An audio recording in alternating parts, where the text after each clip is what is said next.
നാരായണ.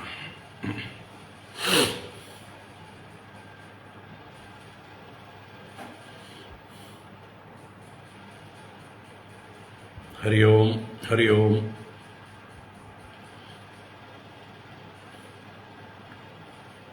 നാരായണ.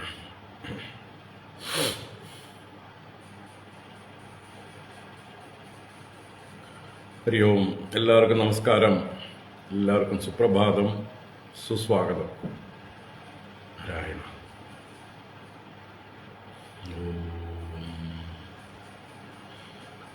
ശുക്ലാംബരധരം വിഷ്ണും ശശിവർണം ചതുർഭുജം പ്രസന്നവദനം ധ്യായേത് സർവവിഘ്നോപശാന്തയേ. ഗുരവേ സർവലോകാനാം ഭിഷജേ ഭവരോഗിണാം നിധയേ സർവവിദ്യാനാം ദക്ഷിണാമൂർത്തയേ നമഃ. ജന്മാദ്യസ്യ യതോന്വയാദിതരതശ്ചാർത്ഥേഷ്വഭിജ്ഞസ്വരാട് തേനേ ബ്രഹ്മഹൃദായ ആദികവയേ മുഹ്യന്തി യത്സൂരയഃ. തേജോ വാരിമൃതാം യദാ വിനിമയോ യത്ര ത്രിസർഗോ മൃഷാ ധാംനാ സ്വേന സദാ നിരസ്തകുഹകം സത്യം പരം ധീമഹി. ധർമ്മഃ പ്രോജ്ജിതകൈതവോത്ര പരമോ നിർമ്മത്സരാണാം സതാം. വേദ്യം വാസ്തവമത്ര വസ്തു ശിവദം താപത്രയോന്മൂലനം. ശ്രീമദ്ഭാഗവതേ മഹാമുനികൃതേ കിം വാ പരൈരീശ്വരഃ. സദ്യോ ഹൃദ്യവരുദ്യത്തെ പ്രകൃതിഭിഃ ശുശ്രൂഷുഭിസ്തൽക്ഷണാത്. നിഗമകൽപതരോർഗളിതം ഫലം സുഖമുഖാദമൃതദ്രവസംയുതം പിബത ഭാഗവതം രസമാലയം മുഹുരഹോ രസികാ ഭുവി ഭാവുകാഃ. നാരായണം നമസ്കൃത്യ നരം ചൈവ നരോത്തമം ദേവീം സരസ്വതീം വ്യാസം തതോ ജയമുദീരയേത്. യം പ്രവ്രജന്തമനുപേതമപേതകൃത്യം ദ്വൈപായനോ വിരഹകാതര ആജുഹാവ. പുത്രേതി തന്മയതയാ തരവോഭിനേദുഃ തം സർവഭൂതഹൃദയം മുനിമാനതോസ്മി. യസ്വാനുഭാവമഖിലശ്രുതിസാരമേകം അധ്യാത്മദീപമതിതിതീർഷതാം തമോന്ധം. സംസാരിണാം കരുണയാഃ പുരാണഗുഹ്യം തം വ്യാസസൂനുമുപയാമി ഗുരും മുനീനാം.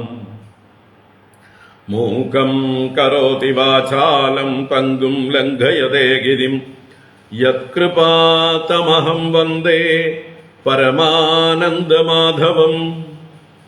യം ബ്രഹ്മാ വരുണേന്ദ്രരുദ്രമരുതഃ സ്തുന്വന്തി ദിവ്യൈസ്തവൈഃ വേദൈഃ സാംഗപദക്രമോപനിഷദൈഃ ഗായന്തി യം സാമഗാഃ.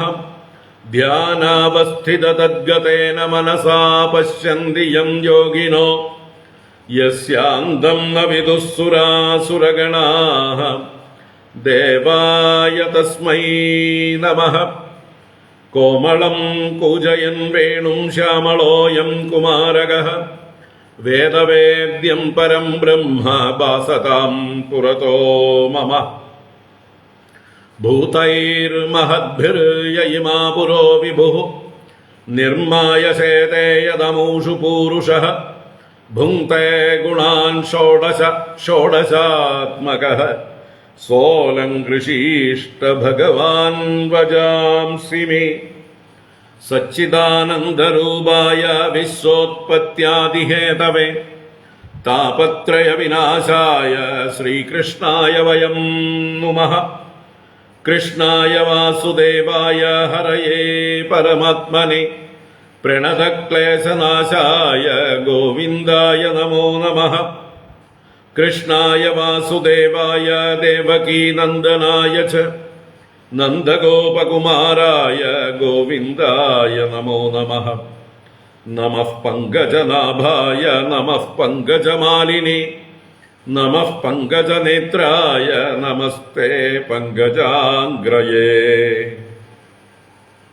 പീതാംബരം കരവിരാജിതശംഖചക്രകൗമോദഗീ സരസിജം കരുണാസമുദ്രം രാജാസഹായമതിസുന്ദരമന്ദഹാസം വാതാലയേശമനിശം ഹൃദി ഭാവയാമി വാതാലയേശമനിശം ഹൃദി ഭാവയാമി.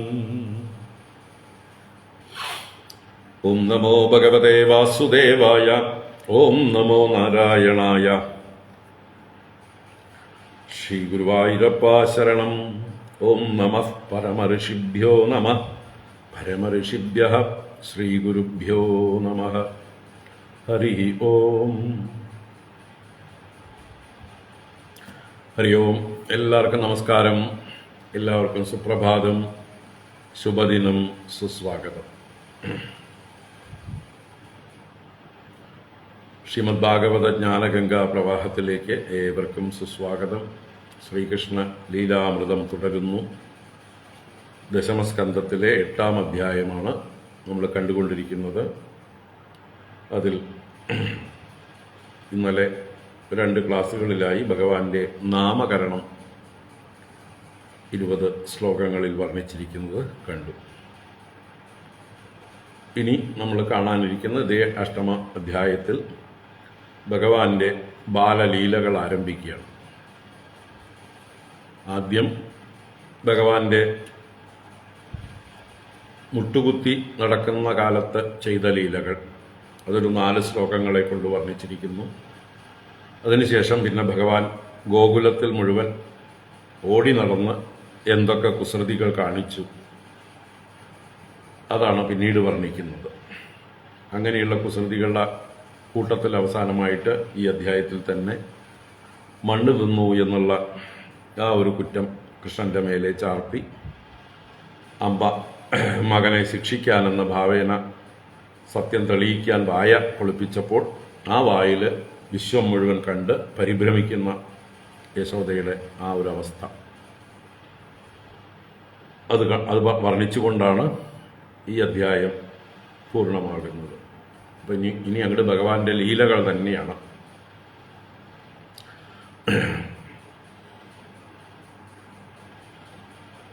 അടുത്ത അധ്യായത്തിൽ ഭഗവാന്റെ ഉലൂകല ബന്ധന ലീല, അല്ലേ, ഭഗവാനെ ഉരലിൽ ബന്ധിക്കുന്നതും അതുപോലെ തന്നെ കുബേരപുത്രന്മാർക്ക് മോക്ഷം കൊടുക്കുന്നതും പിന്നീട് ഗോകുലം വിട്ട് വൃന്ദാവനത്തിലേക്ക് പോകുന്ന കഥയിലേക്ക് പ്രവേശിക്കും. അപ്പം ഇപ്പോൾ നടന്നുകൊണ്ടിരിക്കുന്നത് ബൃഹദ്വനം എന്ന ഗോകുലത്തിലെ ബാലലീലകളാണ്. പിന്നീട് വൃന്ദാവനത്തിൽ ചെന്നുള്ള ലീലകൾ വേറെ.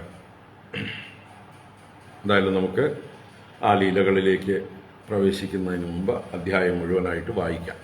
8-ാം അധ്യായം. ഓം നമോ ഭഗവതേ വാസുദേവായ. അഥ ശ്രീമദ്ഭാഗവതേ ദശമസ്കന്ധേ പൂർവാർദ്ധേ 8-മോऽധ്യായഃ. ശ്രീശുക ഉവാച. ഗർഗഃ പുരോഹിതോ രാജൻ യദൂനാം സുമഹാതപാഃ വ്രജം ജഗാമനന്ദസ്യ വസുദേവ പ്രചോദിതഃ. തം ദൃഷ്ട്വാ പരമപ്രീതഃ പ്രത്യുത്ഥായ കൃതാഞ്ജലിഃ ആനർച്ചാധോക്ഷജധിയാ പ്രണിപാത പുരസ്സരം. സൂപവിഷ്ടം കൃതാതിഥ്യം ഗിരാസൂനൃതയാ മുനിം നന്ദയിത്വാ ബ്രവീത് ബ്രഹ്മൻ പൂർണ്ണസ്യ കരവാമകിം. മഹദ്വിചലനം നൃണാം ഗൃഹിണാം ദീനചേതസാം നിശ്രേയസായ ഭഗവൻ കൽപ്പതേ നാന്യഥാ ക്വചിത്. ജ്യോതിഷാം അയനം സാക്ഷാത് യത്തജ്ഞാനമതീന്ദ്രിയം പ്രണീതം ഭവദായേന പുമാൻ വേദപരാവരം. ത്വം ഹി ബ്രഹ്മവിദാം ശ്രേഷ്ഠഃ സംസ്കാരാൻ കർത്തുമർഹസി ബാലയോരനയോർനൃണാം ജന്മനാ ബ്രാഹ്മണോ ഗുരുഃ. ഗർഗ ഉവാച. യദൂനാം അഹമാചാര്യഃ ഖ്യാതശ്ച ഭുവി സർവതഃ സുതം മയാ സംസ്കൃതം തേ മന്യത്തെ ദേവകീ സുതം. കംസഃ പാപമതി സഖ്യം തവ ജാനകദുന്ദുഭേഃ ദേവക്യാ 8-മോ ഗർഭോ ന സ്ത്രീ ഭവിതുമർഹതി. ഇതി സഞ്ചിന്തയൻ ശ്രുത്വാ ദേവക്യാദാരികാ വചഃ അഭിഹന്ത ആഗതാശങ്കഃ തർഹി തന്നോ അനയോ ഭവേത്. നന്ദ ഉവാച അലക്ഷിതോസ്മിൻ രഹസി മാമകൈരപി ഗോവ്രജേ കുരു ദ്വിജാതി സംസ്കാരം സ്വസ്തി വാചന പൂർവകം. ശ്രീശുക ഉവാച ഏവം സംപ്രാർത്ഥിതോ വിപ്രഃ സ്വചികീർഷിതമേവ തത് ചകാര നാമകരണം ഗൂഢോ രഹസി ബാലയോഃ. ഗർഗ ഉവാച അയം ഹി രോഹിണീപുത്രോ രമയൻ സുഹൃദോ ഗുണൈഃ ആഖ്യാസ്യതേ രാമ ഇതി ബലാധിക്യാത് ബലം വിദുഃ. യദൂനാം അപൃഥഗ്ഭാവാത് സംകർഷണമുശന്ത്യുത ആസൻ വർണ്ണാസ്ത്രയോ ഹ്യസ്യ ഗൃണ്ണതോ അനുയുഗം തനൂഃ. ശുക്ലോ രക്തസ്തഥാ പീതഃ ഇദാനീം കൃഷ്ണതാം ഗതഃ. പ്രാഗയം വസുദേവസ്യ ക്വചിജ്ജാതസ്തവാത്മജഃ വാസുദേവ ഇതി ശ്രീമാൻ അഭിജ്ഞാ സംപ്രചക്ഷത്തെ. ബഹൂനി സന്തി നാമാനി രൂപാണി ച സുദസ്യത്തെ ഗുണകർമാനുരൂപാണി താന്യഹം വേദ നോ ജനാഃ. ഏഷ വശ്രേയ ആധാസ്യത ഗോപഗോകുലനന്ദനഃ അനേന സർവദുർഗാണി യൂയം അഞ്ജസ്തരിഷ്യഥ. പുരാണേന വ്രജപതേ സാധവോ ദസ്യു പീഡിതാഃ അരാജകേ രക്ഷ്യമാണാ ജിഗ്യുരുദ്ദസ്യൂൻ സമേധിതാഃ. യ ഏതസ്മിൻ മഹാഭാഗാഃ പ്രീതിം കുർവന്തി മാനവാഃ നാരയോ അഭിഭവന്ത്യേതാൻ വിഷ്ണുപക്ഷാൻ ഇവാസുരാഃ. തസ്മാന്നന്ദ ആത്മജോയം തേ നാരായണ സമോ ഗുണൈഃ ശ്രിയാ കീർത്യാനുഭാവേന ഗോപായസ്വ സമാഹിതഃ. ഇത്യാത്മാനം സമാദിശ്യ ഗർഗേ ച സ്വഗൃഹം ഗതേ നന്ദഃ പ്രമുദിതോ മേനേ ആത്മാനം പൂർണ്ണമാശിഷാം. കാലേന വ്രജതാൽപേന ഗോകുലേ രാമകേശവൗ ജാനുഭ്യാം സഹ പാണിഭ്യാം രിംഗമാണൗ വിജഹ്രതുഃ. താവംഗ്രിയുഗ്മമനുകൃഷ്യ സരീസൃപന്തൗ ഘോഷപ്രഘോഷരുചിരം വ്രജകർദമേഷു തന്നാദഹൃഷ്ടമനസൗ അനുസൃത്യ ലോകം മുഗ്ധപ്രഭീതവദുപേയദുർ അന്തിമാത്രോഃ. തന്മാതരൗ നിജസുതൗ ഘൃണയാ സ്നുവന്ദ്യൗ പങ്കാംഗരാജരുചിരൗ ഉപഗുഹ്യദോർഭ്യാം ദത്വാസ്തനം പ്രപിബതോഃ സ്മമുഖം നിരീക്ഷ്യ മുഗ്ധസ്മിതാൽപദശനം യയതുഃ പ്രമോദം. യർഹ്യങ്കനാ ദർശനീയ കുമാരലീലൗ അന്തർവ്രജേ തദബലാ പ്രഗൃഹീതപുച്ഛൈഃ വത്സൈർ ഇതസ്തത ഉഭൗ അനുകൃഷ്യമാണൗ പ്രേക്ഷന്ത്യൗ ഉജ്ജിതഗൃഹാ ജഹൃഷുർഹസന്ത്യഃ. ശൃംഗ്യഗ്നിദംഷ്ട്യസി ജലദ്വിജകണ്ഡകേഭ്യഃ ക്രീഡാപരൗ അതിചലൗ സ്വസുതൗ നിഷേദ്ധും ഗൃഹ്യാണി കർത്തുമപി യത്ര ന തജ്ജനന്യൗ ശേകാത ആപതുരലം മനസോനവസ്ഥാം. കാലേനാൽപീയസ അൽപേന രാജർഷേ രാമകൃഷ്ണശ്ച ഗോകുലേ അഘൃഷ്ടജാനുഭിഃ പദ്ഭിഃ വിചക്രമതുർ അഞ്ജസാ. തതസ്തു ഭഗവാൻ കൃഷ്ണോ വയസ്യൈർവ്രജബാലകൈഃ സഹ രാമോ വ്രജസ്ത്രീണാം ചിക്രീഡേ ജനയന്മുദം. കൃഷ്ണസ്യ ഗോപ്യോ രുചിരം വീക്ഷ്യ കൗമാരചാപലം ശൃണ്വത്യാ കില തന്മാതുഃ ഇതിഹോചുഃ സമാഗതാഃ. വത്സാൻ മുഞ്ചൻ ക്വചിദസമയേ ക്രോശസഞ്ജാതഹാസഃ സ്തേയം സ്വാദ്വത്യത ദതിപയകൽപിതൈസ്തേയയോഗൈഃ മർക്കാൻ ഭോക്ഷ്യൻ വിഭജതി സചേത് നാസ്തി ഭാണ്ഡം ഭിനത്തി ദ്രവ്യാലാഭേ സഗൃഹകുപിതോ യാത്യുപക്രോശ്യതോകാൻ.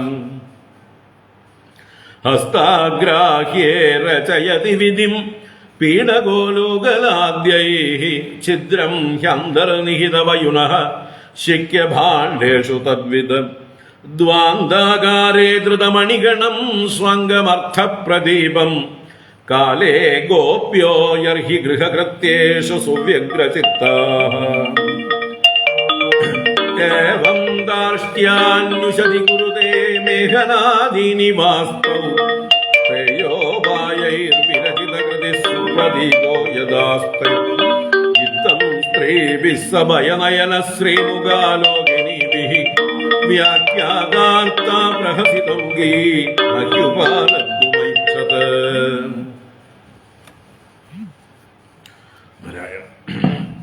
ഏകദാ ക്രീഡമാനാസ്തേ രാമാദ്യാ ഗോപദാരകാഃ കൃഷ്ണോ മൃദം ഭക്ഷിതവാൻ ഇതി മാത്രേ ന്യവേദയൻ. സാ ഗൃഹീത്വാ കരേ കൃഷ്ണം ഉപാലഭ്യ ഹിതൈഷിണീ യശോദാ ഭയസംഭ്രാന്ത പ്രേക്ഷണാക്ഷം അഭാഷത. കസ്മാൻ മൃതമദാന്താത്മൻ ഭവാൻ ഭക്ഷിതവാൻ ഗ്രഹഃ വദന്തി താവഗാഹ്യേതേ കുമാരാസ്തഗ്രജോപ്യയം. ശ്രീകൃഷ്ണ ഉവാച നാഹം ഭക്ഷിതവാനംബ സർവേ മിഥ്യാഭിശംസിനഃ യദി സത്യഗിരസ്തർഹി സമക്ഷം പശ്യ മേ മുഖം.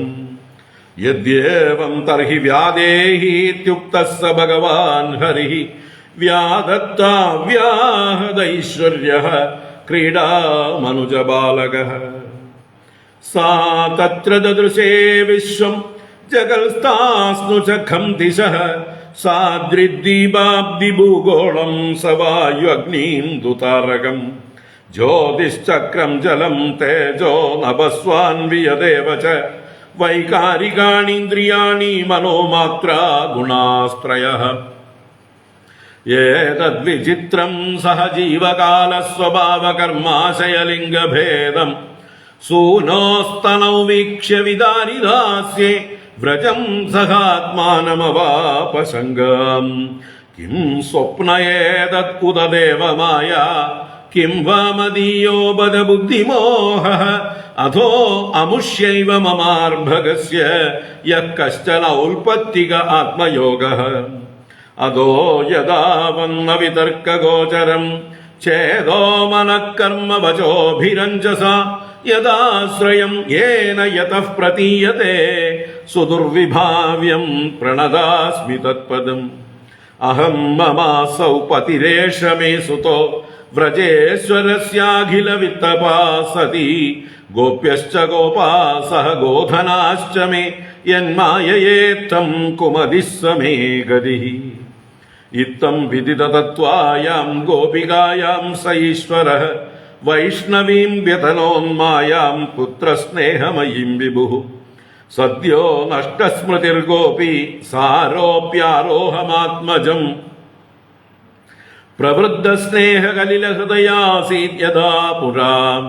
ത്രയ്യാചോപനിഷദ്ഭിശ്ച സാഖ്യയോഗൈശ്ച സത്വതൈഃ ഉപഗീയമാനമാഹാത്മ്യം ഹരിം സാമന്യതാത്മജം. രാജോവാച നന്ദ കിമകരോത് ബ്രഹ്മൻ ശ്രേയ ഏവം മഹോദയം യശോദാ ച മഹാഭാഗ പപൗ യസ്യാസ്തനം ഹരിഃ. പിതരൗ നന്വവിന്ദേതാം കൃഷ്ണോദാരാർഭഗേഹിതം ഗായന്ത്യദ്യാപി കവയോ യല്ലോകശമലാപഹം. ശ്രീശുക ഉവാച ദ്രോണോ വസൂനാം പ്രവരോ ധരയാ സഹ ഭാര്യയാ കരിഷ്യമാണ ആതേ ആദേശാൻ ബ്രഹ്മണസ്തം ഉവാച. ജാതയോർനൗ മഹാദേവേ ഭുവി വിശ്വേശ്വരേ ഹരൗ ഭക്തി സ്യാത് പരമാലോകേ യയാഞ്ജോ ദുർഗതിം തരേത. അസ്തു ഇത്യുക്തഃ സ ഭഗവാൻ വ്രജേ ദ്രോണോ മഹായശാഃ ജജ്ഞേ നന്ദ ഇതി ഖ്യാതോ യശോദാസാധരാഭവത്. തതോ ഭക്തിർഭഗവതി പുത്രീഭൂതേ ജനാർദ്ദനേ ദമ്പത്യോർനിതരാം ആസീത് ഗോപഗോപീഷു ഭാരത. കൃഷ്ണോ ബ്രഹ്മണ ആദേശം സത്യം കർത്തും വ്രജേ വിഭുഃ സഹ രാമോ വസൻ ചക്രേ തേഷാം പ്രീതിം സ്വലീലയാ. ഹരി ഓം. ഇത് ശ്രീമദ്ഭാഗവതേ മഹാപുരാണേ പാരമഹംസ്യാം സംഹിതായാം ദശമസ്കന്ധേ പൂർവാർദ്ധേ വിശ്വരൂപദർശനേ അഷ്ടമോധ്യായഃ. സർവത്ര ഗോവിന്ദനാമ സങ്കീർത്തനം. ഗോവിന്ദ ഗോവിന്ദ. നാരായണാഖില ഗുരോ ഭഗവൻ നമസ്തേ. നാരായണാഖില ഗുരോ ഭഗവൻ നമസ്തേ. നാരായണാഖില ഗുരോ ഭഗവൻ നമസ്തേ.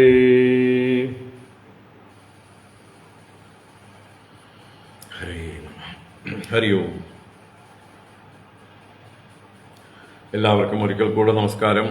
ഒരിക്കൽ കൂടെ സുപ്രഭാതം, ശുഭദിനം. ഭാഗവത ജ്ഞാനഗംഗ ശ്രീകൃഷ്ണ ലീലാമൃതത്തിലേക്ക് സുസ്വാഗതം, സുസ്വാഗതം. ദശമസ്കന്ധത്തിലെ 8-ാം അധ്യായം 21 ശ്ലോകങ്ങൾ നമ്മൾ കഴിഞ്ഞ ദിവസം കണ്ടു. 22 മുതൽക്കാണെന്ന് തുടരാനുള്ളത്. നാരായണ.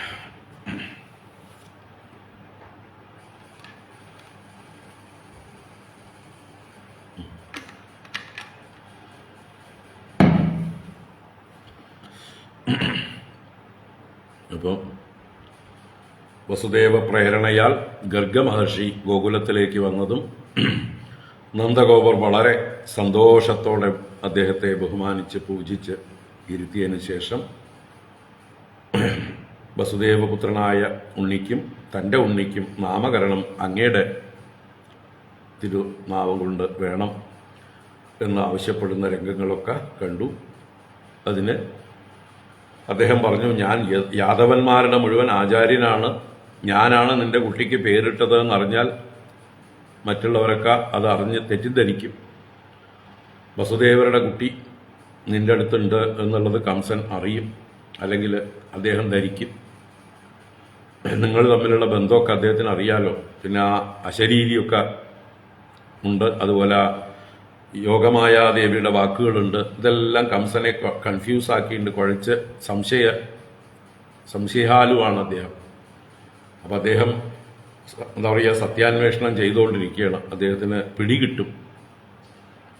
അതുകൊണ്ട് അനിഷ്ടങ്ങൾ പലതും സംഭവിക്കും, നമ്മുടെ കുട്ടിക്ക് ആപത്ത് സംഭവിക്കും, അത് വേണ്ട എന്ന് പറഞ്ഞപ്പോൾ നന്ദൻ തന്നെ പറഞ്ഞു, നമുക്ക് രഹസ്യമായിട്ട് ചെയ്യാം, വേറെ ആരെയും, എൻ്റെ ബന്ധുക്കളെ ആരെയും അറിയിക്കുന്നില്ല, പക്ഷെ അങ്ങയുടെ അനുഗ്രഹം അത് കുട്ടികൾക്ക് ഉണ്ടാവണം, അതിന് ആശീർവാദം ചെയ്യണം.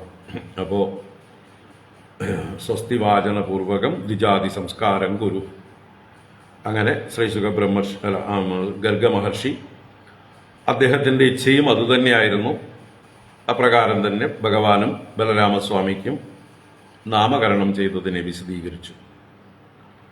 ഈ രോഹിണീപുത്രൻ സുഹൃത്തുക്കളെ ഗുണങ്ങളെ കൊണ്ട് രമിപ്പിക്കുന്നവനായതുകൊണ്ട് രാമനെന്നും, ബലാധിക്യമുള്ളതുകൊണ്ട് ബലനെന്നും, യാദവന്മാരുടെ എല്ലാം വളരെ എല്ലാവരെയും ഒത്തുകൊണ്ടുപോകുന്ന എല്ലാവരുടെയും സുഹൃത്തായതുകൊണ്ട്, സമഭാവനയോടെ എല്ലാവരെയും നയിക്കുന്നവനായതുകൊണ്ട് സംഘർഷണനെന്നും അറിയപ്പെടും എന്ന് പറഞ്ഞു. അതിനുശേഷം കൃഷ്ണനെ മടിയിലിരുത്തിക്കൊണ്ട് ഇവന് അനുയുഗം ശരീരങ്ങൾ എടുക്കുന്നവന് 3 വർണ്ണങ്ങൾ മുമ്പുണ്ടായിട്ടുണ്ട്. ഇപ്പോൾ ഇതാ കൃഷ്ണതാം ഗത, കൃഷ്ണവർണ്ണത്തെ പ്രാപിച്ചിരിക്കുന്നു. അതുകൊണ്ട് ഇവൻ കൃഷ്ണൻ എന്നറിയപ്പെടട്ടെ. മുമ്പ് ഇവൻ വസുദേവരുടെ പുത്രനായി ജനിച്ചിട്ടുണ്ട്, ഇപ്പം അങ്ങയുടെ പുത്രനായിരിക്കുന്നു. അങ്ങനെയുള്ള അതുകൊണ്ട് അവന് വാസുദേവൻ എന്ന് നാമകരണം ചെയ്യാം. ഇനി ഇവന് ധാരാളം പേരുകൾ ഇവൻ്റെ ഗുണത്തിനും കർമ്മത്തിനും അനുസരിച്ച് മുമ്പേ തന്നെ ഉണ്ട്, ഇനിയും വന്നു ചേരും. അതെല്ലാം എനിക്ക് അറിയാം, മറ്റുള്ളവർക്കൊന്നും അറിയാൻ സാധിക്കില്ല, സാധാരണ ജനങ്ങൾക്ക് അറിയില്ല. അപ്പം ഇങ്ങനെ ഭഗവാന്റെ രഹസ്യം പറയാതെ പറഞ്ഞു അല്ലേ. സാക്ഷാൽ വിഷ്ണു തന്നെയാണ് വിവിധ അവതാരങ്ങൾ എടുത്തു വരുന്നത് എന്നുള്ളത് സൂചിപ്പിച്ചു. ഇനി ഇവനെ നിങ്ങൾ ആശ്രയിച്ചോളൂ, ഇവൻ നിങ്ങൾക്ക് ശ്രേയസ്സിനെ കൊണ്ടുവരും, ഗോപന്മാരെയും ഗോകുലത്തെയൊക്കെ ആനന്ദിപ്പിക്കുന്നവനായിരിക്കും. ഇവന്റെ സഹായത്തോടുകൂടി എല്ലാ ക്ലേശങ്ങളും ദുർഗങ്ങളും നിങ്ങൾക്ക് തരണം ചെയ്യാൻ സാധിക്കും. ഇവൻ മുമ്പ് ഒരുപാട് ദുഷ്ടന്മാരെ വധിച്ചിട്ടുള്ളവനാണ്. ലോകം അരാജകത്വം വന്നപ്പോൾ പ്രജകൾക്ക് കഷ്ടമുണ്ടായപ്പോൾ, സാധുക്കൾക്കെല്ലാം കഷ്ടമുണ്ടായപ്പോൾ സാധുരക്ഷ ചെയ്യാനായി ദുഷ്ടനിഗ്രഹം ചെയ്തവനാണ്. അതിലൂടെ ഭഗവാൻ യഥാ യഥാഹി ധർമ്മസ്യ ഗ്ലാനിർഭവതി പരിത്രാണായ സാധൂനാം വിനാശായ ചതുഷ്കൃതാം ഭഗവാൻ പറഞ്ഞതായിട്ട് സംഭവാമി യുഗേ യുഗേ എന്നുള്ള ആശയമൊക്കെ ഇവിടെ രഹസ്യമായി പറഞ്ഞു. അപ്പൊ ആരാണോ ഇവന്റെ നേരെ പ്രീതിയെ ചെയ്യുന്നത്, സന്തോഷപൂർവ്വനെ സ്നേഹിക്കുന്നത്, അവർക്ക് യാതൊരു ശത്രുബാധയും ഉണ്ടാവില്ല. വിഷ്ണുവിനെ ആശ്രയിച്ച ദേവന്മാർക്ക് എങ്ങനെയാണോ അസുരന്മാരുടെ ബാധ ഉണ്ടാവാത്തത്, അതുപോലെ ഇവൻ വിഷ്ണു ദേവന്മാരെ രക്ഷിക്കുന്നത് പോലെ നിങ്ങളെ രക്ഷിക്കും. അതുകൊണ്ട് ഹേ നന്ദ, ഈ നിന്റെ പുത്രനുണ്ടല്ലോ, നാരായണ സമഹ ഗുണൈഹി, എല്ലാ ഗുണങ്ങളെ കൊണ്ടും നാരായണ തുല്യനാണ്. പരാക്രമം അഥവാ വീര്യം കൊണ്ടും, ശ്രീ അഥവാ ഐശ്വര്യം കൊണ്ടും, കീർത്തി കൊണ്ടും, അനുഭാവം കൊണ്ടും, എല്ലാം കൊണ്ടും നാരായണ സമോ ഗുണൈഹി, നാരായണ സമനാണ്. അതുകൊണ്ട് വളരെ എന്താ പറയുക, ഗോപായസ്വ സമാഹിത, ശ്രദ്ധയോടെ അവനെ രക്ഷിച്ചോളൂ, അവനെ പാലിച്ചോളൂ എന്നിങ്ങനെ ഭഗവാൻ കൃഷ്ണസ്തു ഭഗവാൻ സ്വയം എന്ന് പറയാതെ പറഞ്ഞു.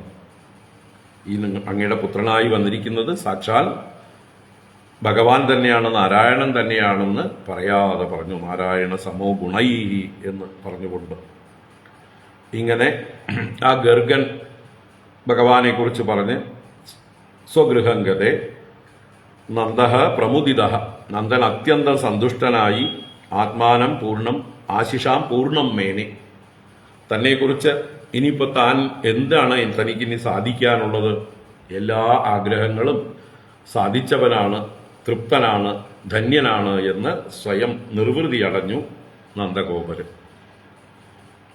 ഇങ്ങനെ 20 ശ്ലോകങ്ങൾ വരേക്ക് നാമകരണം എന്നുള്ള പ്രകരണം കഴിഞ്ഞ് പിന്നീട് കുറച്ചു കാലം കഴിഞ്ഞപ്പോൾ, അതാണ് വ്രജത അല്പേന കാലേന, കടന്നു പോകുന്ന അല്പകാലം കൊണ്ട് അല്ലെങ്കിൽ അല്പകാലം കടന്നു പോയപ്പോൾ ആ ഗോകുലത്തിൽ രാമകേശവന്മാർ, ബലരാമനും കൃഷ്ണനും രണ്ടുപേരും ജാനുഭ്യാം സഹ പാണിഭ്യാം റിംഗമാണൗ വിജഹ്രതുഹു, ജാനുക്കൾ കാൽമുട്ടുകൾ രണ്ടും, പാണിഭ്യാം സഹ 2 കൈകളും ഊന്നിക്കൊണ്ട്, അപ്പോൾ കാൽമുട്ടുകളും കൈകളും ഊന്നിക്കൊണ്ട് റിംഗമാണൗ, അങ്ങനെ സഞ്ചരിക്കുന്നവരായി, ശരീരത്തെ വലിച്ചഴയ്ക്കുന്നവരായി കൊണ്ട് വിഹരിച്ചു. വിജഹ്രതുഹു, ആ ഗോകുലത്തിൽ വിഹരിച്ചു കൊണ്ടിരുന്നു. ഗോകുലത്തിലുള്ള എല്ലാവർക്കും ഈ ലീലകൾ കൊണ്ട് സന്തോഷം കൊടുത്തു എന്ന് ആദ്യം ചുരുക്കി പറഞ്ഞു. ഇനി അതിനെ വിസ്തരിക്കണം, എങ്ങനെയാണ് വിഹരിച്ചത് എന്ന് അല്ലെ. പാണിഭ്യാം സഹജാനുഭ്യാം ലിംഗമാണോ വിജഹ്രതുഹു എന്നുള്ള ആ ഒരു വലിയ 4 ശ്ലോകങ്ങളെ കൊണ്ടാണ് വിസ്തരിച്ച് വ്യാഖ്യാനിക്കുന്നത്. അപ്പൊ അത് നോക്കാം നമുക്ക്. താവംഗ്രിയുഗ്മമനുകൃഷ്യ സരീസൃപന്തൗ ഘോഷപ്രഘോഷരുചിരം പ്രജകർദമേഷു തന്നാദഹൃഷ്ടമനസൗ അനുസൃത്യ ലോകം മുഗ്ധപ്രഭീതവത് ഉപേയതുരന്തിമാത്രോ താവംഗ്രിയുഗ്മം അനുകൃഷ്യ സരീസൃപന്തൗ ഘോഷപ്രഘോഷരുചിരം പ്രജകർദമേഷു തന്നാദഹൃഷ്ടമനസൗ അനുസൃത്യ ലോകം മുഗ്ധപ്രഭീതവതുപേയതുരന്തിമാത്രോ. എങ്ങനെയായിരുന്നു ബാലലീലകൾ, ആ മുട്ടുകുത്തിയുള്ള ഭഗവാന്റെ ലീലകൾ എന്ന് വർണ്ണിക്കാൻ ആരംഭിക്കുകയാണ്. തൗ അംഗ്രിയുഗ്മം അനുകൃഷ്യ സരീസൃപന്തൗ. തൗ എന്നുള്ളത് സന്ധി വന്ന് താവംഗ്രിയുഗ്മം എന്നാ വീണ്, തൗ പ്ലസ് ആ താവ എന്നാ വീണ്. തൗ എന്ന് പറഞ്ഞാൽ അവര് 2 പേര്, സഹ തൗ തേ എന്നാണ് അല്ലെ. സഹ എന്ന് പറഞ്ഞാൽ അവൻ, ഒരാൾ. തൗ അവർ 2 പേർ, തേ അവർ 3 അധികമോ ബഹുവചനം. അപ്പോൾ തൗ എന്നുള്ളത് ദ്വിവചനമാണ്. ആരാ തൗ? രാമനും കൃഷ്ണനും. രാമകേശവൗ എന്ന് പറഞ്ഞിട്ടുണ്ട് അല്ലേ മുമ്പ്. അപ്പൊ ആ രാമകേശവന്മാർ തൗ അംഗ്രിയുഗ്മം അനുകൃഷ്യ സരീസൃപന്തൗ. അംഗ്രിയുഗ്മം 2 പാദങ്ങളെ അനുകൃഷ്യ നിരന്തരം കർഷിച്ചുകൊണ്ട്, വലിച്ചുകൊണ്ട്, പിന്നിൽ വലിച്ചുകൊണ്ട് സരീസൃപന്തൗ. സരീസൃപന്തൗ എന്ന് പറഞ്ഞാല് ഭൂമിയിൽ ഇഴഞ്ഞു സഞ്ചരിക്കുന്നവർ എന്നർത്ഥം. പാമ്പുകളെ പോലെ അല്ലെ, വളഞ്ഞു പൊളഞ്ഞൊക്കെ സഞ്ചരിക്കുക. അതാണ് സരീസൃപം എന്ന് സർപ്പത്തിന് പേര്. വളഞ്ഞു സഞ്ചരിക്കുക എന്നൊക്കെ അർത്ഥമുണ്ട്. അപ്പോ കാലുകളെ വലിച്ചുകൊണ്ട് ഭൂമിയിൽ മുട്ടുകുത്തി സഞ്ചരിക്കുന്നതിനോട് സരീസൃപം ദൗ എന്ന് പറഞ്ഞത്. അങ്ങനെ തലങ്ങും വിലങ്ങും ഒക്കെ സഞ്ചരിക്കുന്നവരായിട്ട്, വളഞ്ഞും പൊളഞ്ഞും ഒക്കെ സഞ്ചരിക്കുന്നവരായിക്കൊണ്ട് ഘോഷ പ്രഘോഷ രുചിരം വ്രജകർദ്ദമേഷു തന്നാദഹൃഷ്ടം ഹൃഷ്ടമനസൗ അനുസൃത്യ ലോകം. അപ്പോ അംഗ്രിയുഗ്മം അനുകൃഷ്യ എന്ന് പറഞ്ഞു. എങ്ങനെയുള്ള അംഗ്രിയുഗ്മം? അതാണ് പിന്നെ വിശേഷിപ്പിച്ചത് ഘോഷ പ്രഘോഷ രുചിരം എന്ന്. അംഗ്രിയുഗ്മത്തിന്റെ വിശേഷണമായിട്ട് എടുക്കാം ഘോഷ പ്രഘോഷ രുചിരം. എങ്ങനെയുള്ളതാണ് അംഗ്രി? അംഗ്രിയില് ഘോഷം ഉണ്ട്. ഘോഷം എന്ന് പറഞ്ഞാൽ ഇവിടെ പാദസരം, ചിലമ്പ് എന്നൊക്കെ അർത്ഥമാണ്. ശബ്ദമുണ്ടാക്കുന്ന ആഭരണം. അതിന്റെ പ്രഘോഷം കൊണ്ട് രുചിരം പറഞ്ഞാലോ, അതിന്റെ പ്രകർഷേണയുള്ള ഘോഷം കൊണ്ട്. കാലിൽ കെട്ടിയിട്ടുള്ള ചിലമ്പ് അരയിലും ഉണ്ടാവും, അതിന്റെയൊക്കെ പ്രഘോഷം കൊണ്ട്. അപ്പൊ അരയിൽ കിങ്ങിണി, കാലിൽ പാദസരം, ഇതിന്റെയൊക്കെ പ്രഘോഷം കൊണ്ട് രുചിരമായിട്ടുള്ള, മനോഹരമായിട്ടുള്ള, കേൾക്കുന്നവർക്ക് സന്തോഷം കൊടുക്കുന്ന ആ ചിലും ചിലും ചിലും ചിലും എന്നുള്ളതായിട്ടുള്ള ശബ്ദത്തോടുകൂടി അംഗ്രിയുഗ്മത്തെ പാദയുഗ്മങ്ങളെ അനുകൃഷ്യ വലിച്ചഴച്ചുകൊണ്ട് സഞ്ചരിക്കുന്നവരായിരുന്നു. എവിടെയാ സഞ്ചരിച്ചിരുന്നത്? വ്രജകർദ്ദമേഷു. വ്രജം ഗോകുലം, കർദ്ദമം ചെളി, അഴുക്ക്. അപ്പൊ എന്താ വ്രജത്തിലെ കർദ്ദമം? പശുക്കളുടെ ചാണകവും ഗോമൂത്രവും ഒക്കെ ഒഴുകി നടക്കുന്നുണ്ടാവും. എല്ലാം അവിടെ ഉണ്ടാവും. എവിടെ നോക്കിയാലും പശുക്കളും പശുക്കുട്ടികളും നിറഞ്ഞിരിക്കുന്ന സ്ഥലമാണ് വ്രജം. അപ്പൊ അവർക്ക് അതിന് അർപ്പൊന്നുമില്ല. കാരണം അവര് ആ പശുക്കളെ സാക്ഷാൽ മഹാലക്ഷ്മിയായി കാമധേനുവായി പൂജിച്ചുകൊണ്ട് കഴിയുന്നവരാണ്. അതുകൊണ്ട് അതിന്റെ ഇടയിൽ കഴിയാൻ ഈ ഗോപന്മാർക്ക് ഒരു മടിയുമില്ല. അത് അവരുടെ ഉപജീവന മാർഗമാണ്, അവരുടെ എന്താ പറയുക അന്നമാണ്, അല്ലേ? അപ്പൊ മഹാലക്ഷ്മിയെ നിന്ദിക്കുമോ? ഒരിക്കലുമില്ല. അപ്പൊ അതുകൊണ്ട് അർപ്പോടെ ഒന്നും അവർ കാണില്ല. അതുകൊണ്ട് തന്നെ ഉണ്ണിക്കണ്ണന്മാർ രണ്ടുപേരും ഈ ചെളിയിലൊക്കെ കിടന്ന് ഉരുളുമ്പോഴും അതിലൊക്കെ മുട്ടുകുത്തി നടക്കുമ്പോഴും ആർക്കും അതിലൊരു പരാതിയൊന്നുമില്ല. ആരും അതിൽ നിന്ന് തടയുന്നില്ല. നമ്മളൊക്കെ ആണെങ്കിൽ കുട്ടികളെ നിലത്തേ ഇറക്കില്ല എന്നർത്ഥം, അല്ലേ? വെറും ശുദ്ധമായിരിക്കുന്ന മുറ്റത്ത് പോലും ഇറക്കില്ല, പിന്നെയല്ലേ? അപ്പൊ ഇവിടെ അങ്ങനെയുള്ള പ്രശ്നമൊന്നുമില്ല. ഈ വ്രജത്തിലുള്ള കർദ്ദമങ്ങൾ ഈ ഉണ്ണിക്കണ്ണന്മാർക്ക് ചന്ദനം പോലെ അംഗരാഗം. അത് അടുത്ത ശ്ലോകത്തിൽ പറയുന്നുണ്ട്. അപ്പോ വ്രജകർദ്ദമേഷു സരീസൃപന്തൗ, വ്രജകർദ്ദമങ്ങളിൽ സഞ്ചരിക്കുന്നവരായിട്ട്. അങ്ങനെ അവര് എന്തുണ്ട്? കാലില് ഈ ചിലങ്കകളുടെ ശബ്ദമുണ്ട്, അല്ലേ?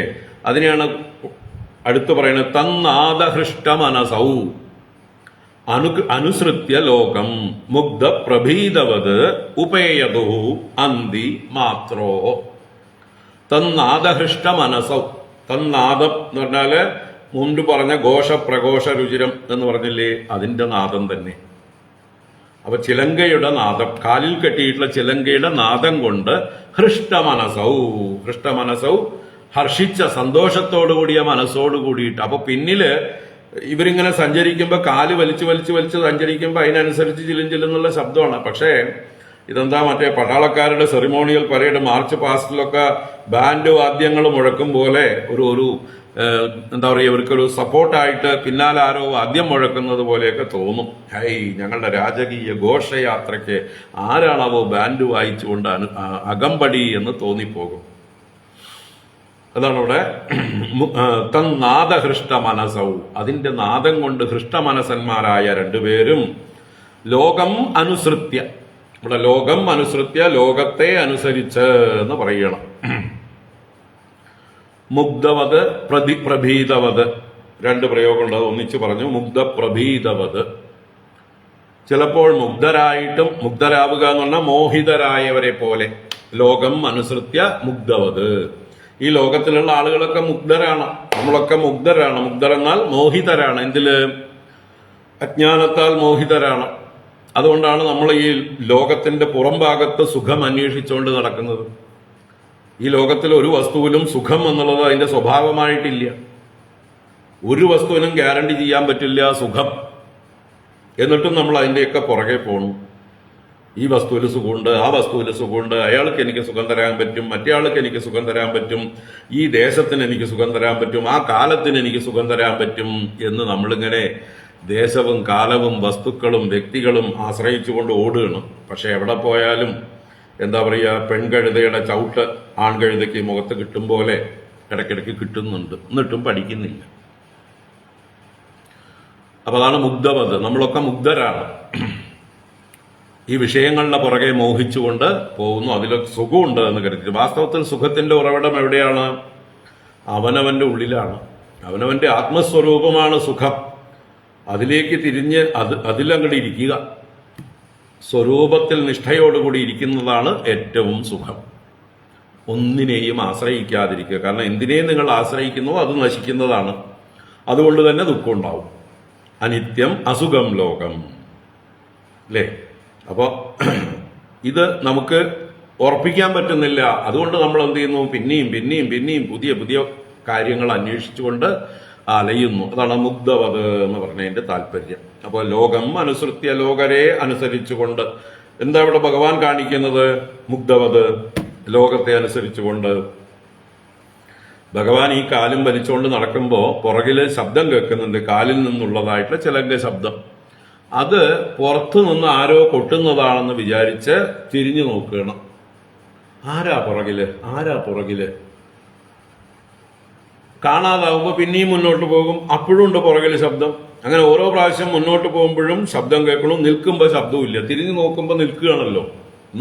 നോക്കുമ്പോൾ പുറകിൽ ശബ്ദവുമില്ല. അപ്പൊ വേറെ ആരോ പുറകിലുണ്ട്, അവരാണ് ശബ്ദം ഉണ്ടാക്കണമെന്നുള്ള തെറ്റിദ്ധാരണ, മോഹം, അത് പ്രകടിപ്പിക്കുകയാണ് ഇവിടെ ഭഗവാൻ ചെയ്യുന്നത്. വാസ്തവത്തിൽ എവിടുന്നാണ് ഈ ശബ്ദം ഉണ്ടാവുന്നത്? കാണുന്നവർക്കൊക്കെ അറിയാം, ഭഗവാന്റെ കാലിൽ നിന്ന് തന്നെയാണ്. അത് സഞ്ചാരം നിലയ്ക്കുമ്പോൾ അത് നിലയ്ക്കും. അപ്പൊ അത് ആ കുട്ടിക്ക് മനസ്സിലാവില്ല. കൊച്ചു കുട്ടിയല്ലേ, അത് മോഹിച്ചിരിക്കുകയാണ്, തെറ്റിദ്ധരിച്ചിരിക്കുകയാണ്. പക്ഷെ നമ്മളൊക്കെ എപ്പോഴും കുട്ടികൾ തന്നെയാണ്, അല്ലേ? നമ്മൾ ഈ ലോകത്തിൽ ഇത്ര കാലമായിട്ട് ഒന്നും പഠിച്ചിട്ടില്ല. അപ്പൊ നമ്മളും മുക്തന്മാര്, കുട്ടികളെ പോലെ. അപ്പൊ ഭഗവാൻ നമ്മളെ പരിഹസിക്കുന്ന ഒരു രംഗമാണിത്. നമ്മൾക്ക് പാഠം പഠിപ്പിക്കുന്ന ഒരു രംഗമാണ്. നോക്കൂ, നിങ്ങളിപ്പോ എന്നെ നോക്കി ചിരിക്കണല്ലേ?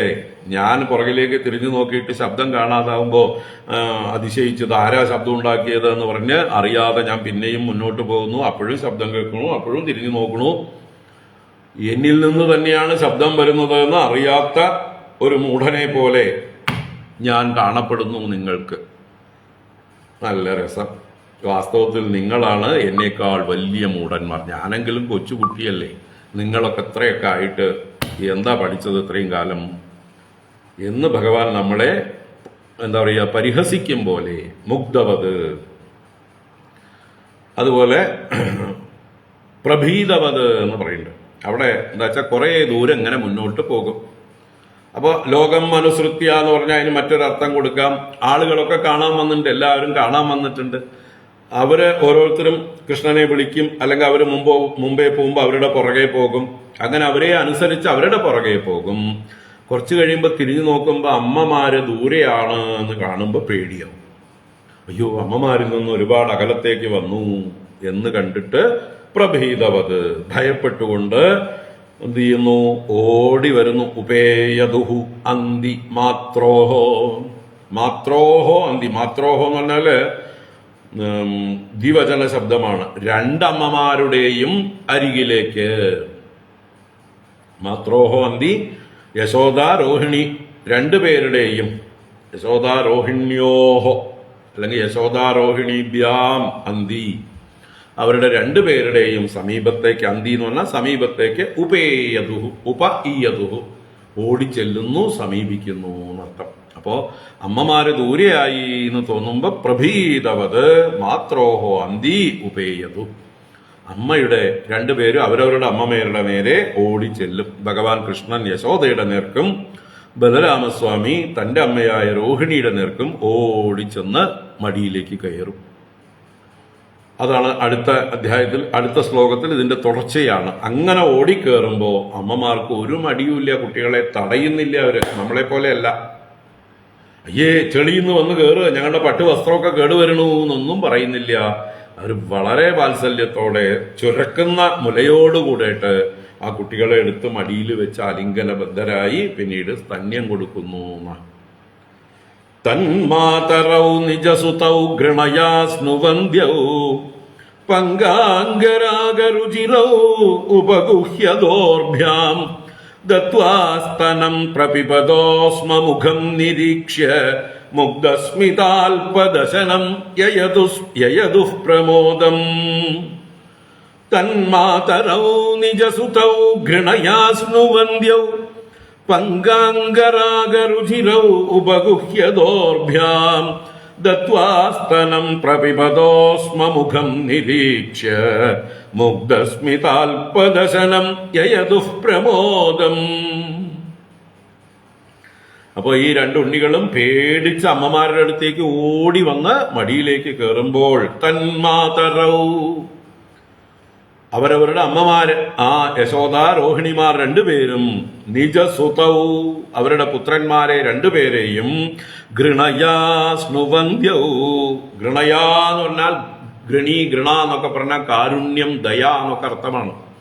അപ്പൊ അവരോടുള്ള കാരുണ്യത്തോടുകൂടെ, അയ്യോ മക്കള് പേടിച്ചു വരണു പാവം എന്ന് ആ മാതാവിന്റെ ഭാവം. മാതാക്കന്മാർക്ക് കുട്ടികളെ കരയുകയോ പേടിക്കുകയൊക്കെ ചെയ്യുമ്പോൾ ആ സിമ്പതി വരും, കരുണ വരും. ആ കരുണയോട് ആർദ്രരായിട്ട് ഗൃണയാ സ്നുവന്ധ്യവും. അപ്പൊ അവരുടെ ഹൃദയം ആർദ്രമായത് എങ്ങനെയാ പ്രകടമാക്കുന്നത്? അവരുടെ മുലകളിലൂടെ പാല് ചുരക്കുന്നു. ഹൃദയത്തിന്റെ ആർദ്രത അലിഞ്ഞത് കാണുന്നത് എവിടെയാ? അത് ഓവർഫ്ലോ ചെയ്യുന്നു. ഏത് വഴിക്ക്? സ്ഥലങ്ങളിലൂടെ. അതാണ് സ്നുവന്ധ്യവും. സ്തനം ചുരക്കുന്നവരായിട്ട്, പാൽ ചുരക്കുന്നവരായിട്ട് ഈ കുട്ടികൾ എങ്ങനെ വന്നവരാണ്? പങ്കാംഗരാഗ രുചിരവും. രണ്ടുപേരും അംഗരാഗ രുചിരവും. പങ്കമാൽ ചെളി, ചെളിയെ അംഗരാഗം പോലെ ആക്കിയിട്ടുണ്ട്. അംഗരാഗം എന്ന് പറഞ്ഞാൽ മേലെ പുരട്ടുന്ന കുറിക്കൂട്ടുകൾ, ക്രീമുകൾ, ചന്ദനവും കസ്തൂരിയൊക്കെ തേച്ചതുപോലെ ശരീരത്തിൽ മുഴുവൻ ചാണകവും ഗോമൂത്രവും ഒക്കെ നല്ലോണം പുരട്ടിയിട്ട് വന്നിട്ടുണ്ട്. അതാണ് അംഗരാഗ രുചിരവും. അതും അവർക്ക് സൗന്ദര്യമാണ്, രുചിരങ്ങളാണ്, മനോഹരങ്ങളാണ്. ഭഗവാൻ എന്ത് വേഷം കെട്ടിയാൽ എന്താണ്? ഏത് വേഷമാണ് ഭഗവാന് ചേരാത്തത്? അല്ലേ? അല്ലെങ്കിലും അതെ, കൊച്ചുകുട്ടികളൊക്കെ ചെളിയിലൊക്കെ കളിച്ച് വരുന്നത് കാണാൻ ഏത് കുട്ടികളാണെങ്കിലും ചന്തം തന്നെയാണ്. കൊച്ചുകുട്ടികൾ എന്തിൽ കിടന്ന് കളിച്ചാലും അല്ലേ, അവർ എന്തിലൊക്കെയോ കളിക്കും. അപ്പൊക്കെ അവരുടെ ശരീരം മുഴുവൻ അതൊക്കെ വാരി പൂശും. ചില കുട്ടികളുടെ അമ്മമാരുടെ ക്രീമൊക്കെ എടുത്ത് മേലെ മുഴുവൻ വാരി പൂശുന്നത് വലിയ വലിയ ഫെയർ ആൻഡ് ലവ്ലിയോ അല്ലെങ്കിൽ അതുപോലെയുള്ള ഇതൊക്കെ അങ്ങനെ പീച്ചി, ഒറ്റ പീച്ചാണ്, മുഴുവൻ ഒറ്റയടിക്ക് പീച്ചി അതിനെ ആ ട്യൂബിനെ അങ്ങനെ ഇസ്തിരി ഇട്ട പോലെ ആക്കും. എന്നിട്ട് ബാക്കിയുള്ളത് മുഴുവൻ തങ്ങളുടെ മേലെയൊക്കെ വെച്ച് തേക്കും. ചിലർ കോൾഗേറ്റ് പേസ്റ്റൊക്കെ വെച്ച് തേക്കുന്ന കാണാൻ ചില കുട്ടികൾ. ഒക്കെ രസമാണ് അല്ലേ? എന്ത് തേച്ചാലും രസം തന്നെ. ഇപ്പൊ ഈ അഷ്ടമി രോഹിണിക്ക് കുട്ടികളെ കൃഷ്ണവേഷം കെട്ടിയിട്ട് വെണ്ണപ്പാത്രമൊക്കെ കയ്യിൽ കൊടുത്താലോ അവരും അതൊക്കെ മേലെ പൂശിക്കൊണ്ട് നല്ല തമാശയുണ്ടാവും, നല്ല രസമുണ്ടാവും. അപ്പൊ പിന്നെ ഈ സാധാരണ ലൗകിക കുട്ടികളെ കാണുന്നത് തന്നെ ഇത്രയും സൗന്ദര്യമാണ്, കൗതുകമാണ്, സന്തോഷം ഉണ്ടാക്കുന്നത് നമുക്കെങ്കിൽ ഭഗവാന്റെ കാര്യം പറയേണ്ടതുണ്ടോ? സൗന്ദര്യോത്തരതോപി സുന്ദരതരം തദ്രൂപം ആശ്ചര്യതോപി ആശ്ചര്യം എന്ന് പറഞ്ഞിരിക്കുന്ന ആ ഭഗവാന്റെ രൂപം, അത് എന്ത് വേഷം കെട്ടിയാൽ എന്താണ്, എന്ത് ചെളി ശരീരത്തിൽ പുരണ്ടാൽ എന്താണ്, അതൊക്കെ ഭഗവാന് അലങ്കാരമായി മാറുന്നു. ഇതാണ് അംഗരാഗ രുചിരവും. ചെളിയാകുന്ന അംഗരാഗം കൊണ്ട് മനോഹരന്മാരായിരിക്കുന്ന രണ്ടുപേര്. അവരെ, ആ രണ്ടു കുട്ടികളെയും ദോർഭ്യാം ഉപഗുഹ്യ, ദോർഭ്യാം ബാഹുഭ്യാം, ആ രണ്ട് കൈകളെ കൊണ്ടു അമ്മമാര് ഉപഗുഹ്യ, ഉപഗുഹ്യ എന്ന് പറഞ്ഞാലോ ചേർത്ത് പിടിച്ചിട്ട് ആലിംഗനം ചെയ്തിട്ട് നോക്കർത്ഥം, ഉപഗൂഹനം ചെയ്തിട്ട് ദത്വാസ്തനം, സ്തനം ദത്വ, മക്കൾക്ക് ഉടനെ ചൊരക്കുന്ന പാലെടുത്ത് മുലകളെടുത്ത് വായിലേക്ക് വെച്ചു കൊടുക്കും. അങ്ങനെ ദത്വാസ്തനം. അപ്പോഴോ കുട്ടികള് പ്രപിപദോഹോ, രണ്ടുപേരും അപ്പുറം ഇപ്പുറവും അമ്മമാരുടെ മടിയിലിരുന്ന് പ്രകർഷേണ പാനം ചെയ്യുന്നുണ്ട്, നല്ലോണം ആസ്വദിച്ച് കുടിക്കുന്നുണ്ട്. അവരുടെ വിശപ്പൊക്കെ മാറുന്നുണ്ട്. അങ്ങനെ വിശപ്പൊക്കെ മാറുമ്പോൾ അവരുടെ മുഖത്ത് സന്തോഷം വരും, അങ്ങനെ ചിരിക്കും. അങ്ങനെയുള്ള മുഖം സ്മ നിരീക്ഷ്യ, ആ മുഖത്തെ നിരീക്ഷിച്ചിട്ട് നോക്കിക്കൊണ്ട്, ആ മുഖം നോക്കുമ്പോൾ എങ്ങനെയുള്ള മുഖം? മുഗ്ധസ്മിതാൽപദശനം മുഖം. ആ മുഖത്തിന്റെ വിശേഷണമാണ് മുഗ്ധസ്മിത അല്പദശനം. മുഗ്ധസ്മിതം എന്ന് പറഞ്ഞാല് മന്ദസ്മിതം എന്നർത്ഥം തന്നെയാണ്. ഒരു വല്ലാത്ത എല്ലാവരെയും മോഹിപ്പിക്കുന്നതായിട്ടുള്ള മന്ദഹാസത്തോടുകൂടിയും അല്പദശനം. അല്പദശനം എന്ന് പറഞ്ഞാൽ അരിപ്പല്ലുകൾ മുളച്ചു വരുന്നുണ്ട് വായിൽ നിന്ന്. വലിയ പല്ലൊന്നും ആയിട്ടില്ല. നല്ല അരിമണി പോലെ അല്ലെങ്കിൽ മുല്ല മുട്ടുകൾ പോലെയുള്ളതായിട്ടുള്ള ചെറിയ ചെറിയ പല്ലുകൾ മുളച്ചു വരുന്നു. ആ പല്ലിങ്ങനെ കാണിക്കും അമ്മയ്ക്ക് ചിരിച്ചോണ്ട്. അപ്പോൾ അമ്മമാർക്ക് സന്തോഷം. ഉണ്ണിമാരുടെ വായിലൊക്കെ പല്ലൊക്കെ വരണു എന്ന് പറയുന്നത് സന്തോഷം തന്നെ. അങ്ങനെയുള്ള അല്പദശനത്തെയും മുഗ്ധസ്മിതത്തെയും ഉള്ള മുഖം നോക്കിക്കൊണ്ട് പ്രമോദം യയതുഹു, പ്രമോദം പ്രകർഷേണമുള്ള മോദം എന്തെന്നില്ലാത്ത നിർവൃതിയെ ആനന്ദത്തെ അടയുകയാണ്, പ്രാപിക്കുകയാണ് ആര്? ഇവർ രണ്ടുപേരും, യശോദയും രോഹിണിയും. അതാണ് യയതുഹു എന്നുള്ളത് രണ്ടുപേരെ സൂചിപ്പിക്കുകയാണ്. രണ്ടുപേരും യയതുഹു തന്മാതരൗ പ്രമോദം യയതുഹു. ആ രണ്ട് മാതാക്കളും പ്രമോദത്തെ പ്രാപിച്ചു. ഏകവചനം യയൗ എന്നാണ്. യയൗ ഏകവചനം, യയതുഹു ദ്വിവചനം, യയുഹു ബഹുവചനം. ഇവിടെ യയു ഇല്ല, ബഹുവചനമില്ല, രണ്ടുപേരേ ഉള്ളൂ. യയതുഹു. തന്മാതരൗ നിജസുതൗ ഗൃണയാസ്നുവന്ദ്യൗ പങ്കാംഗരാഗരുചിരൗ ബഗുഹ്യദോർഭ്യാം ദത്വാസ്തനം പ്രപിപദോസ്മമുഖം നിരീക്ഷ്യ മുഗ്ധസ്മിതാൽപദശനം യയതുഃ പ്രമോദം. യർഹ്യംഗനാദർശനീയ കുമാരലീലൗ അന്തർവ്രജേ തദബലാ പ്രഗൃഹീത പുച്ഛൈഃ വത്സൈരിതസ്തത ഉഭൗ അനുകൃഷ്യമാണൗ പ്രേക്ഷന്ത്യ ഉജ്ജിതഗൃഹ ജഹൃഷുർഹസന്ത്യഃ. യർഹ്യംഗനാദർശനീയ കുമാരലീലൗ അന്തർവ്രജേ തദബലാ പ്രഗൃഹീത പുച്ഛൈഃ വത്സൈരിതസ്തത ഉഭൗ അനുകൃഷ്യമാണൗ പ്രേക്ഷന്ത്യ ഉജ്ജിതഗൃഹ ജഹൃഷുർഹസന്ത്യഃ. ആ മുട്ടുകുത്തിക്കൊണ്ടുള്ള ലീലകൾ തന്നെ തുടരുകയാണ്. യർഹി എപ്പോഴാണോ അങ്കനാദർശനീയ കുമാരലീലൗ, അങ്കനാദർശനീയ കുമാരലീലൗ.